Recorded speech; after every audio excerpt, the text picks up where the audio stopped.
Hello everyone and welcome to the channel of KV Teachers Guild. So students, this is part 2 of class 5th EVS revisional video.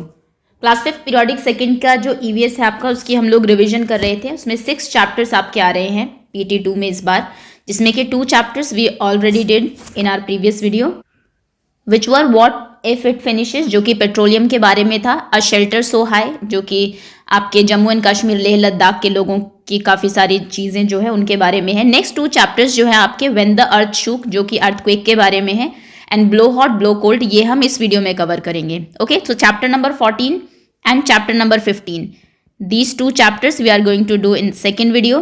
Before that, if you are new to the channel, subscribe कर लीजिए. Video के नीचे right side में red colour से subscribe लिखा होगा, bell icon को press कर लीजिए सो दैट आप नेक्स्ट टाइम कोई वीडियो अगर आती है आपकी क्लास की तो आप उसे मिस ना करें. Okay, let's begin now.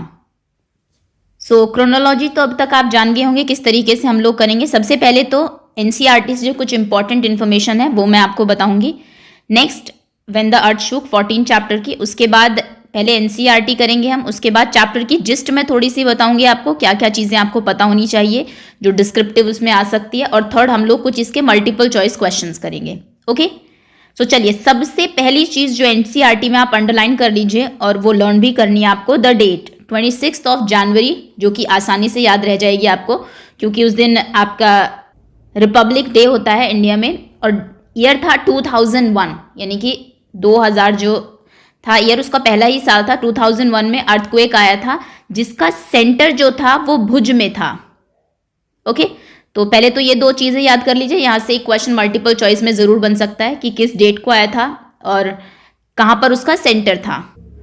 Magnitude भी मैं आपको बता देती हूँ, अगर हो सकता है पूछ लिया जाए. 7.7 रिक्टर स्केल पर उसका मैग्नीट्यूड वो हुआ था, जो कि 5 के बाद स्ट्रॉन्ग माना जाता है अर्थक्वेक. उसका 7.7 था सेंटर पर जो मेजर किया गया था. 52nd हम लोग रिपब्लिक डे मना रहे थे और ऑलमोस्ट सुबह 9 बजे के करीब, अगर हम कहें इंडियन स्टैंडर्ड टाइम के अकॉर्डिंग, ये जो भूकंप है, जो अर्थक्वेक है, ये आया था. तो 2-3 चीज़ें ये आप ज़रूर लर्न कर ले. डेट लर्न कर ले, कहाँ पर आया था ये, कितने मैग्नीट्यूड का था और किस टाइम आया था. आगे आते हैं नेक्स्ट क्वेश्चन. सबसे पहला इंपॉर्टेंट क्वेश्चन है आपका, एक सेकेंड, पेज नंबर कौन सा है ये, पेज नंबर 135 पे आ जाइए. इसका लास्ट क्वेश्चन जो है, बाकी एनसीईआरटी में आपके एक्सपीरियंस पूछे हुए हैं, क्या आपको स्कूल में ये कभी बताया गया है, ऐसे क्वेश्चंस तो डेफिनेटली एग्जाम में नहीं आते. बट ये सबसे पहले है कि आपको टेबल के, why do you think one should go under a table during an earthquake. ऐसा कहा जाता है आप घर के अंदर अगर है तो किसी हैवी ऑब्जेक्ट के नीचे चले जाइए, जो कि जैसे कि आपकी टेबल है जो कि टूटे ना इजीली, हैवी टेबल जो हो आपकी. तो ऐसा क्यों कहा जाता है, क्या रीज़न है? तो देखिए, सोल रीज़न है कि बिकॉज, आंसर आप लिखेंगे, it protect our head, protects our head from getting hurt by heavy और ब्रोकन ऑब्जेक्ट्स.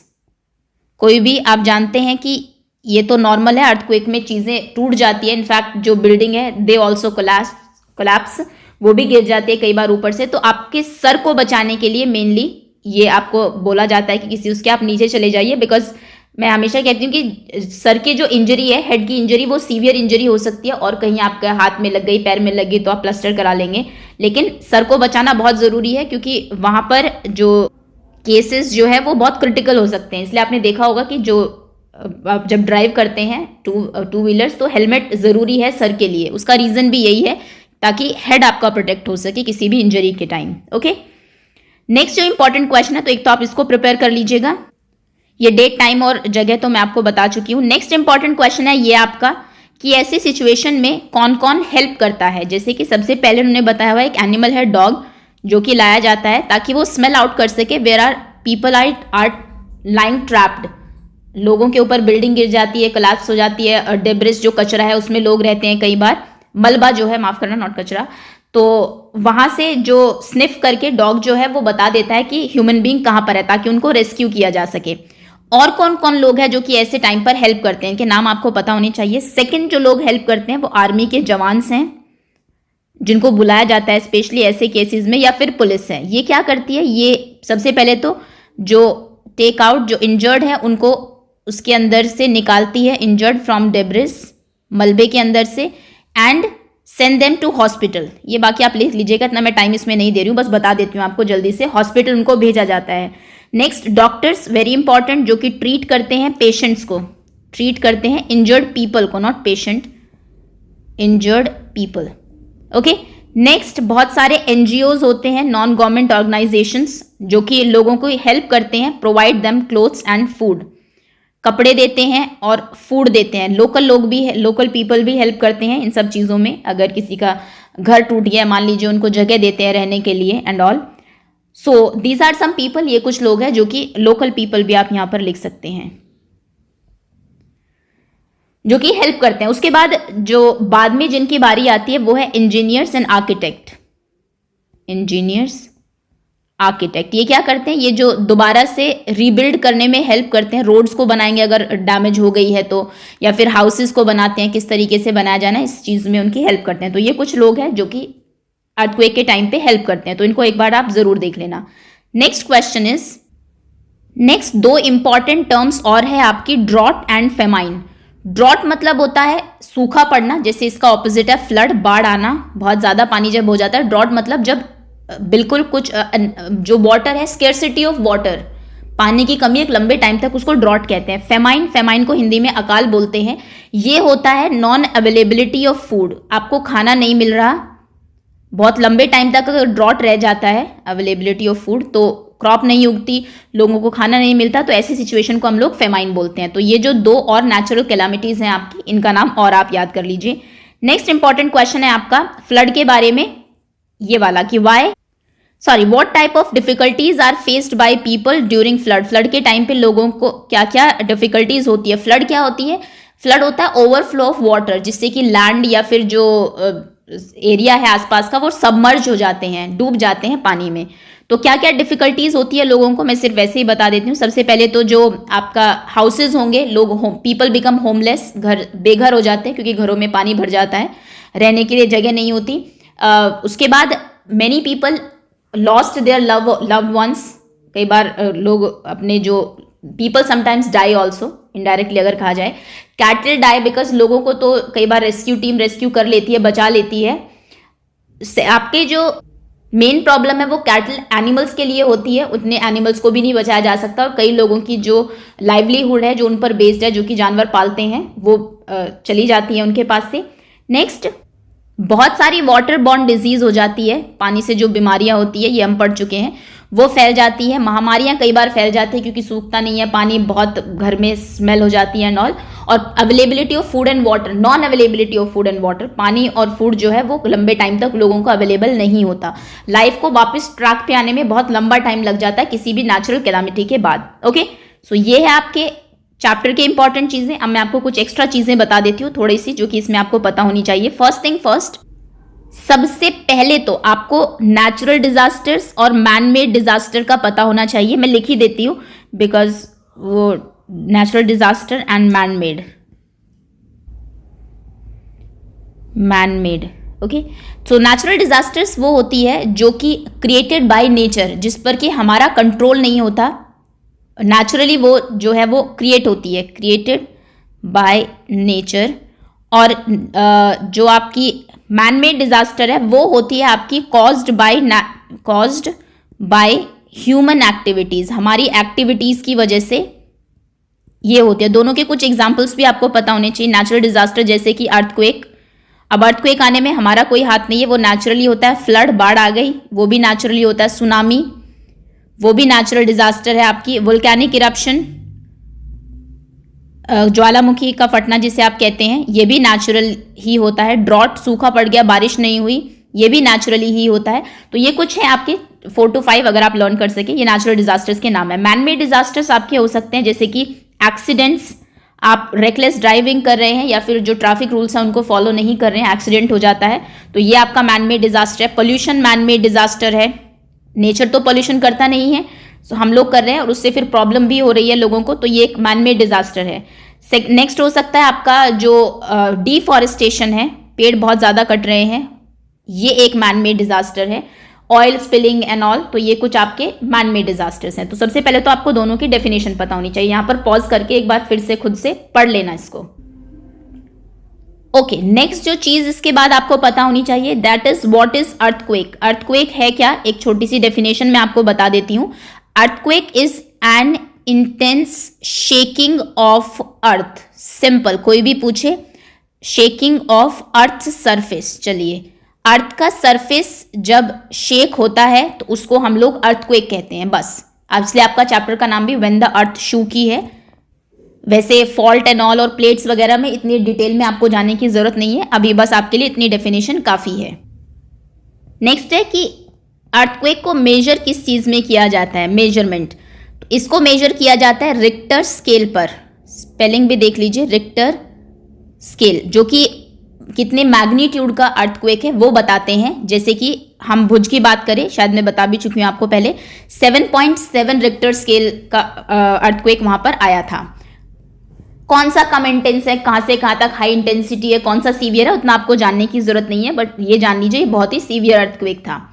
तो मेजरमेंट रिक्टर स्केल पर होती है, मैग्नीट्यूड ये मेजर करता है। सिज्मोग्राफिक जो वेव्स हैं उनको ये उनसे देख के कि कितनी जो वेव्स हैं वो कितनी हाई और लो गई है, उसको उसमें इतना डिटेल में आपको जाने की जरूरत नहीं है। तो अर्थक्वेक ये और मेजरमेंट। नेक्स्ट सेकेंड जो क्वेश्चन आ सकता है, that is what you should do during earthquake. What should be done या फिर what should you do during an earthquake. एक अर्थक्वेक के दौरान अगर आ रहा है तो आप क्या करेंगे, कुछ चीजें। तो सबसे पहला तो इसमें आप लिखेंगे स्टे काम, शांत रहिए, बिल्कुल भगदड़ नहीं मचानी है। आप स्कूल में भी है एक साथ जाएंगे, कहीं ऐसा ना हो कि अर्थक्वेक इतना सीवियर ना हो और वैसे धक्के में लग गया किसी को या फिर कोई स्टेयर से गिर गया, उसकी वजह से कोई हार्म हो जाए, तो काम रहना है।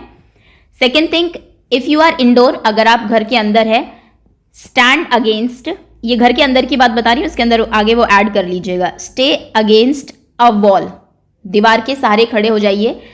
सेकेंड थिंग कि बीच में नहीं खड़े रहना है, या फिर चलिए वो मैं नेक्स्ट उसमें बताऊंगी। और जो आपके इलेक्ट्रिक अप्लायंसेज हैं उनसे दूर रहिए, stay away from electric appliances. जैसे कि आपकी कोई तार है या फिर इलेक्ट्रिसिटी का कुछ वो है, उनसे दूर रहना है अप्लायंसेस, क्योंकि ऐसे उसमें जो इलेक्ट्रिक शॉक लगने का चांसेस भी काफ़ी ज़्यादा रहते हैं। नेक्स्ट, अगर आप बाहर है, अगर आप जा सकते हैं तो वैसे कोशिश करिए कि बाहर चले जाए, नहीं निकल सकते तो ठीक है, दीवार से लग के खड़े हो जाना है आपको। इफ़ यू आर आउटडोर, अगर आप घर के बाहर है, अगर आप ड्राइव कर रहे हैं तो व्हीकल से बाहर निकल जाइए, ये तो कॉमन सी चीज़ें आप भी जानते होंगे। स्टे इन ओपन, किसी दीवार को लग के आपको खड़ा नहीं होना। अगर आप घर के बाहर है तब आप ओपन में चले जाइए जहां आसपास कुछ ना हो, बैठ जाइए, है ना, या फिर जो पावर लाइन है, जो आपके तार है बिजली के, उनसे थोड़ा सा दूर रहिए। Next, don't use match stick, माचिस जलाने की कोशिश मत करिए, हिला उला उधर कहीं लग गया तो हो सकता है कि फायर लग जाए, एक नई वो बन जाए डिजास्टर। कैंडल्स को यूज मत करिए या फिर कोई भी और फ्लेम। ये कुछ चीजें जो कि आपको ड्यूरिंग दी अर्थक्वेक करनी है। और मेरे ख्याल से ये चैप्टर यहाँ पे इसकी समरी फिनिश होती है, इससे ज्यादा कुछ है नहीं। कौन कौन लोग हेल्प करते हैं, एक तो ये क्वेश्चन आप कर लीजिए, डेफिनेशन कैसे मेजर होता है, भुज में क्या हुआ था, थोड़ी सी उसकी चीजें और क्या आपको करना है। अब हम आते हैं इसके मल्टीपल चॉइस क्वेश्चन पे। पॉज करते रहिए आप हर जगह और एक बार खुद पढ़ लीजिए, तो आपका साथ साथ रिवीजन भी होता रहेगा। So the very first question is which natural calamity occurred on 26 जनवरी 2001। कौन सी नेचुरल कैलामिटी आई थी, तो ये हम सब जानते हैं, अर्थक्वेक आया था गुजरात भुज में, सेंटर भुज में था, बाकी अफेक्टेड तो बहुत सारे स्टेट्स थे। Next is when there is no rain crop can fail, there can be, जब बारिश नहीं होती तो कौन सा नेचुरल कैलामिटी आती है, साइक्लोन, फेमाइन, ड्रॉट, फ्लड। तो ये इसको हम कहते हैं ड्रॉट, सूखा पड़ना। Next is excessive rainfall lead to, बहुत ज्यादा अगर बारिश हो जाती है तो क्या होता है, तो उससे फ्लड आती है, बाढ़ आती है। Shortage of food and water can result in, अगर पानी की कमी है और फूड की कमी है तो उसकी वजह से कौन सी नेचुरल कैलामिटी आती है, ये है फेमाइन, जिसे अकाल कहते हैं। In case of an earthquake we should take following precautions, क्या प्रिकॉशंस लेनी चाहिए अर्थक्वेक के टाइम पे। If possible leave the house and go to an open place, open ground, अगर पॉसिबल हो तो बाहर चले जाइए ओपन में। Lie down under strong table, desk और चेयर, कोई स्ट्रॉन्ग टेबल, डेस्क या चेयर के नीचे झुक जाइए, लाई डाउन कर जाइए, लेट जाइए। Stay away from glass Windows and electric appliances और ग्लास विंडोज से दूर रहिए, ये भी जरूरी है क्योंकि कांच अगर टूट जाए तो उससे भी आपको चोट लग सकती है। फिर ऑल ऑफ दी अबव, ये सभी चीजें इंपॉर्टेंट है, तो ऑल ऑफ दी अबव सभी चीजें जरूरी है। Next very important question, 6th question है, which is the apex body for disaster management in India. India में डिजास्टर मैनेजमेंट की हाईएस्ट बॉडी कौन सी है? एयरफोर्स ये काम करती है, एनडीआरएफ, नेवी या आर्मी? तो आप जानते हैं ये लोग हेल्प जरूर करते हैं, एयरफोर्स के लोग भी, नेवी और आर्मी के, लेकिन ये इनका मेन काम नहीं है। इनका काम बॉर्डर पर सिक्योरिटी और इंटरनेशनल सिक्योरिटी प्रोवाइड कराना है। इसके लिए जो एपेक्स बॉडी है वो है एनडीआरएफ, और एनडीआरएफ की फुल फॉर्म भी आपको पता होनी चाहिए, हो सकता है पूछ ली जाए आपसे, national disaster response force, okay, FORCE. Next question is, people help the affected people with dash and dash during earthquake. Earthquake के दौरान लोग किन किन चीज़ों से लोगों की हेल्प करते हैं? फूड एंड मेडिसिन से, फ्रूट्स एंड वेजिटेबल्स से, एयर एंड वाटर से, क्लोथ्स एंड कारपेट से। तो वो हेल्प करते हैं फूड एंड मेडिसिन, जो कि इमीडिएट रिक्वायरमेंट है, ओके, ये दो चीज़ें। Next question is, in which direction on the map of India is Gujarat state located? Gujarat state कहाँ पर लोकेटेड है? East, west, north, south?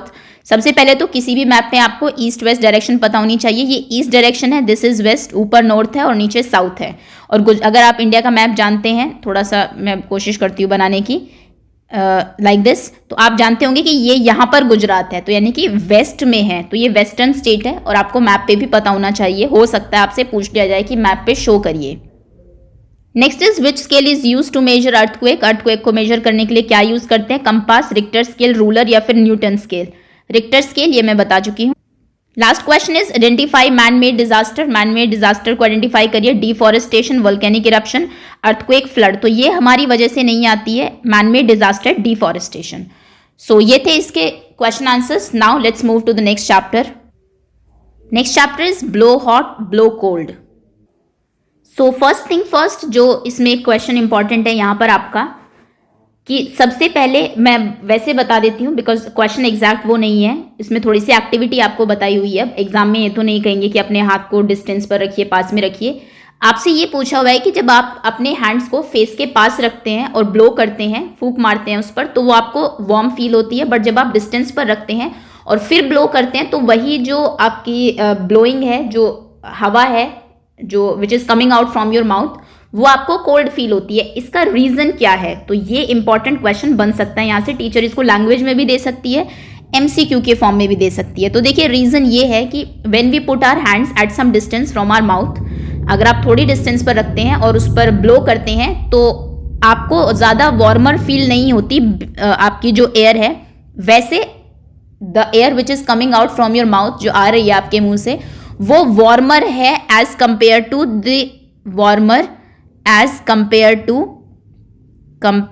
To air outside, जो कि बाहर हवा है, बाहर हवा से वार्मर है, गर्म है। लेकिन जब आप अपने हैंड्स को कुछ डिस्टेंस पर रखते हैं, फिर उस पर ब्लो करते हैं, तो जो आपकी एयर आ रही है, air blown from our mouth, आप जो ब्लो कर रहे हैं मुंह से, by the time it reaches the hand, जब तक वो हाथों तक पहुंचती है, इट बिकम कोल्ड, वो ठंडी हो जाती है। एज इट मिक्सेस, क्योंकि वो मिक्स हो जाती है विद एयर अराउंड, बाहर की हवा, क्योंकि हवा हर जगह है। आपका मुंह और आपके हाथ के बीच की जो डिस्टेंस है, माई drawing is not that perfect, मैं आपको दिखा देती हूँ। यस, ये देखिए यहाँ पर, जब आप पास में रखते हैं तो हवा सीधी हाथ पे आ रही है, लेकिन जब डिस्टेंस पर रखते हैं तो बीच में जो हवा है, बाहर की हवा है, वो मिक्स हो जाती है आपके मुंह से आने वाली हवा के साथ, और उसके साथ मिक्स होकर वो ठंडी हो जाती है, इसलिए आपके हैंड को वो ठंडी लगती है। ठीक है, तो एक तो ये रीजन आपको पता होना चाहिए। नेक्स्ट, क्योंकि ये जो स्टोरी है आपकी बालिश्ते वाली, इसमें यही बताया गया है कि वो उसी से ही ठंडा कर रहा है, एयर ब्लो करके अपने हाथ को गर्म भी कर रहा है और उससे फिर पोटैटोज को ठंडा भी कर रहा है। तो क्या रीजन है? तो ये रीजन है, जब आप पास में लाते हैं तो गर्म फील होती है, दूर ले जाते हैं तो वो ठंडी फील होती है। अगला क्वेश्चन है, एक काम के लिए आपको बताया हुआ है कि आप किस काम के लिए ब्लो करते हैं। जैसे कि अगर कहीं चोट लग गई है तो किसी कपड़े को आप लेंगे, उस पर ब्लो करेंगे और फिर उसको प्रेस करेंगे जहां पर चोट लगी है वहां पर। और किस दूसरे काम के लिए आप ब्लो करते हैं अपने माउथ से? तो इसका होगा कि क्लीन टू क्लीन स्पेक्टिकल्स। अगर कोई स्पेक्स पहनता है बच्चा तो उसको ये जरूर पता होगा, या फिर आपने देखा होगा, स्पेक्स को के ऊपर पहले ब्लो करते हैं, फिर कपड़े से साफ करते हैं। उसका क्या रीजन है ये भी मैं अभी बताऊंगी, क्योंकि ये NCERT का क्वेश्चन है। टू विसल करने के लिए भी आप ब्लो करते हैं अगर आपको सीटी बजानी है। विसल में, या फिर आप वैसे भी कई बच्चे हाथ से फिंगर से भी बजा लेते हैं। टू क्लीन डस्ट पार्टिकल्स, अगर आप कहीं से डस्ट पार्टिकल्स क्लीन करते हैं, डेस्क है मान लीजिए, चेयर पर आप बैठ रहे हैं, तो पहले फूंक मारते हैं, साफ करते हैं ताकि डस्ट हट जाए।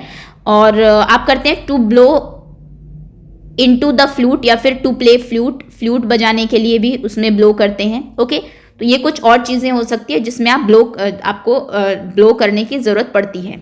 नेक्स्ट इज, कुछ आपको ऐसे इंस्ट्रूमेंट्स के नाम पता होने चाहिए जिसमें जब आप ब्लो करते हैं तो प्लीजिंग साउंड आती है। तो इसका होगा आपने फ्लूट, जैसे पहले हमने बात की, बांसुरी में ब्लो करते हैं तो बहुत अच्छी साउंड निकलती है। देन माउथ ऑर्गन, अगर आपने बजाया है तो उसमें भी आप ब्लो करते हैं। नेक्स्ट बीन, जो कि स्नेक चार्मर्स जो हैं आपके वो बजाते हैं। बैंजो, ओके, ये कुछ चीज़ें हैं, कुछ आपके म्यूजिक इंस्ट्रूमेंट्स हैं। एक्चुअली ये म्यूजिक इंस्ट्रूमेंट नहीं है, जिसमें कि ब्लो करके मेलोडियस साउंड आती है। Next, both the questions are important. I think यहाँ पर 2-3 क्वेश्चंस हैं जो कि इंपॉर्टेंट है और जिनका सेम ही आंसर है, सेम ही रीजन है। जैसे आपको यहाँ पर पूछा हुआ है कि अगर मैं शॉर्ट में बताऊं कि कई लोग जो अपने स्पेक्स को साफ करते हैं, जैसा मैंने बताया, पहले उस पर ब्लो करते हैं फिर उसको क्लीन करते हैं। या फिर आप कोई ग्लास लीजिए, ग्लास के ऊपर ब्लो करिए, कांच का ग्लास, तो आप देखेंगे कि वो जो है ग्लास आपका हेजी हो जाता है थोड़ा सा। वो क्या रीजन है इसका, ये आप करके भी देख सकते हैं। तो देखिए दोनों क्वेश्चन का एक ही आंसर है और वो आंसर ये है कि जो the air coming out from our mouth, जो एयर हमारे मुंह से आ रही है, आवर माउथ, दैट कंटेन्स, उसके अंदर क्या होती है, कंटेन्स मॉइस्चर, उसके अंदर मॉइस्चर होता है। CO2 भी होती है, moisture and CO2, carbon dioxide हम लोग एक्सेल करते हैं गैस, ये तो आप सब जानते हैं, लेकिन उसके साथ उसमें मॉइस्चर भी होता है थोड़ा सा। तो जब वो मॉइस्चर किसी कोल्डर ग्लास सरफेस को टच करता है, when the moisture touches a colder, ठंडा ग्लास होना चाहिए, ग्लास सरफेस, चाहे वो आपका जो स्पेक्स हैं, जो चश्मे हैं, उनका कांच हो, चाहे ग्लास का कांच हो, या फिर आप किसी विंडो के ऊपर भी देख सकते हैं। अगर आप पास में जाके थोड़ा सा ब्लो करें तो आप देखेंगे कि थोड़ा सा हेजी हो जाता है। जब वो किसी ग्लास सरफेस के कांटेक्ट में आता है तो it turns into water droplets, वो वाटर ड्रॉप्स में कन्वर्ट हो जाता है, ड्रॉपलेट्स। तो यही रीजन है कि आप पहले ब्लो करते हैं तो उस पर थोड़ी सी वाटर ड्रॉपलेट्स आ जाती है, आप स्पेक्स को क्लीन कर लेते हैं, या फिर जब आप ग्लास में ब्लो करते हैं तो उसमें हेजीनेस आ जाती है। ओके, तो ये इसका रीजन है, सिंपल रीजन है। एक अगर सेंटेंस में आप लिखना चाहे, जो एयर आपके मुंह से आ रही है, the air which you are blowing it contain moisture, उसमें मॉइस्चर होता है, when it contact with a colder glass surface, तो उसके ऊपर it convert into water droplets. Okay, तो ये एक इंपॉर्टेंट चीज है। नेक्स्ट इंपॉर्टेंट टर्म, इसको अंडरलाइन कर लीजिए, ये आपको पता होना चाहिए, स्टेथोस्कोप। स्टेथोस्कोप क्या होता है, अब यहाँ पर जो आपको काफ़ी सारी एक वो दी हुई है कहानी, सिंपल से वो कर लीजिए कि डॉक्टर्स, एक इंस्ट्रूमेंट है जो कि डॉक्टर्स यूज़ करते हैं to listen your heart beat, हमारी हार्ट बीट को सुनने के लिए, मेजर करने के लिए, वो तो वो जानते हैं, जो इंस्ट्रूमेंट यूज़ होता है वो, उसको हम लोग स्टेथोस्कोप कहते हैं। आपने देखा भी होगा डॉक्टर्स इस तरह यहाँ पे दिया हुआ होगा, मैं पिक्चर दिखा, नहीं ऐसा नहीं होता, पिक्चर नहीं दी हुई है, बट आई थिंक ये आप कर लेंगे। तो ये है आपके इस चैप्टर के कुछ इंपॉर्टेंट क्वेश्चंस जो कि आपको पता होने चाहिए। नाउ एक लास्ट चीज और बता देती हूँ जो कि इस एक्सपेरिमेंट से आपको बताया हुआ है, स्नेक की एक एक्टिविटी कराई हुई है, ये तो आपने कर ली होगी। इससे जो कंक्लूजन निकलता है वो ये है कि जो हॉट एयर होती है, गर्म हवा जो होती है, दैट राइजेस अप, वो हमेशा ऊपर उठती है। आपने देखा होगा जैसे कि आप कुछ पानी उबाल रहे हैं मान लीजिए, तो उससे जो भाप बनती है, स्टीम जो होती है, वो ऐसा नहीं है कि नीचे की तरफ आती है, वो हमेशा ऊपर की तरफ ही जाती है। तो कहने का मतलब है जो हॉट एयर है, ये ध्यान रखना, गर्म हवा वो हमेशा राइजेस अप, वो हमेशा ऊपर जाती है। आप जब बलून को फिल करते हैं, आपने देखा होगा, अपने मुंह से ब्लो करके फिल करते हैं तो डेफिनेटली आपके मुंह में जो हवा है वो वार्मर है, गर्म है, तो बलून ऊपर की तरफ जाता है ना, तो वो राइज अप होती है, ऊपर जाती है। और जो कोल्ड एयर है, जो ठंडी हवा है, वो हमेशा नीचे आती है, इट कम्स डाउन। ठीक है, तो ये एक चीज और याद रखना। अब हम लोग इसमें, मैं आपको समरी नहीं करा रही बिकॉज चैप्टर में कुछ भी है नहीं ऐसा, सीधा MCQ कर लेते हैं, देन ये वीडियो आपकी एंड हो जाएगी। सो फर्स्ट थिंग फर्स्ट, जो कि अभी बताया मैंने आपको, dash air is light and rises up. कौन सी हवा है जो लाइटर होती है, हल्की होती है और ऊपर उठ जाती है? Hot air, cool air, heavy air या फिर ब्लोन एयर। तो ये है आपकी हॉट एयर। गर्म हवा जो होती है वो लाइटर होती है, कंपैरेटिवली हल्की होती है, एंड इट राइजेज अप, और वो ऊपर उठ जाती है हमेशा। Next question is the wood cutter kept blowing into his hands. जो वुड कटर था वो अपने हाथों को कॉन्स्टेंटली ब्लो कर रहा था, उन पर फूंक मार रहा था, वाइल कटिंग द वुड, जब वो लकड़ियां काट रहा था, बिकॉज टू, वो ऐसा क्यों कर रहा था? टू हॉट देम, उनको गर्म करने के लिए, टू कूल देम, उनको ठंडा करने के लिए, टू नम देम, उनको, या फिर टू फ्रीज देम। नम करना मतलब कि एक तरीके से जब कुछ सेंसेशन फील नहीं होती आपको, जिसको हिंदी में आप लोग सुन्न होना भी बोलते हैं कि हाथ सुन्न हो गया, या फिर उनको फ्रीज करने के लिए, जमाने के लिए। तो हाथ पर ब्लो क्यों कर रहा था? वो obviously to make them hotter, या फिर उनको गर्म, to warm them. Hot them तो करेक्ट वर्ड नहीं है, टू वार्म देम, उनको गर्म करने के लिए। Next is When we blow on it produce melodious sound। कौन सा वो है जब आप ब्लो करते हैं तो मेलोडियस साउंड देता है? ढोलक, तबला, गिटार या फिर फ्लूट। ढोलक आप हाथ से उसको बीट करके बजाते हैं, तबला ऑल्सो, गिटार में स्ट्रिंग होता है, एंड फ्लूट जो है उसमें आप ब्लो करते हैं। तो ऑप्शन डी आपका करेक्ट है। Next question is the air we breathe out. जो हवा ब्रीद आउट करते हैं उसमें क्या चीज होती है विच turn into drops of water, जो कि पानी के ड्रॉप्स में कन्वर्ट हो जाती है when it get contacted with a cold surface. अगर वो किसी ठंडे सरफेस के कांटेक्ट में आती है, एक तो हवा गर्म होती है आपके मुंह से जो आ रही है, उसमें CO2 होती है, और एक चीज और होती है जिसकी वजह से अगर आप किसी ग्लास पे ब्लो करते हैं, किसी ठंडे सरफेस पे ब्लो करते हैं, तो वो वाटर ड्रॉप्स में कन्वर्ट हो जाती है। तो उसमें क्या होता है, आप जो एयर ब्लो करते हैं, क्या उसमें आइस होती है, गैस होती है, वाटर वेपर्स होती है, या फिर फ्लूइड होता है? तो उसमें होती है वाटर वेपर्स। नॉट एक्चुअली, इसका आंसर होना चाहिए आपका, एग्जैक्ट आंसर मॉइस्चर है, बट चलिए वाटर वेपर्स में कन्वर्ट हो जाती है, आप वाटर वेपर्स उनको कह सकते हैं। ऑप्शन सी यहाँ पर करेक्ट होगा, क्योंकि यही आपका थोड़ा नजदीक वाला लग रहा है।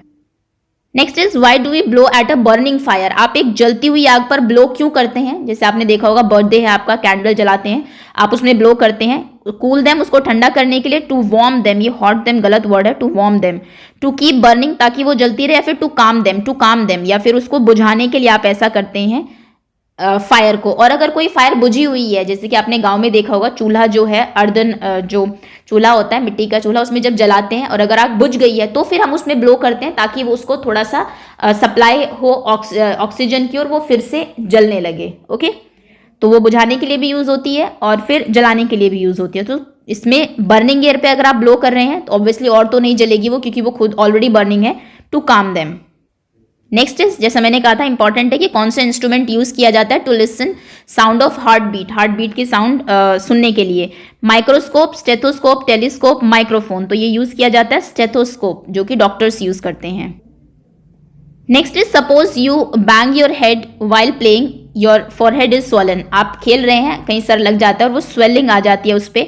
A warm handkerchief is put over it gives relief. आप उसके ऊपर गर्म करके, ब्लो करके कई बार हैंकी रखते हैं, जिससे थोड़ा सा रिलीफ मिलता है। Why is it so? ऐसा क्यों होता है? क्योंकि गर्म हवा जर्म्स को मार देती है।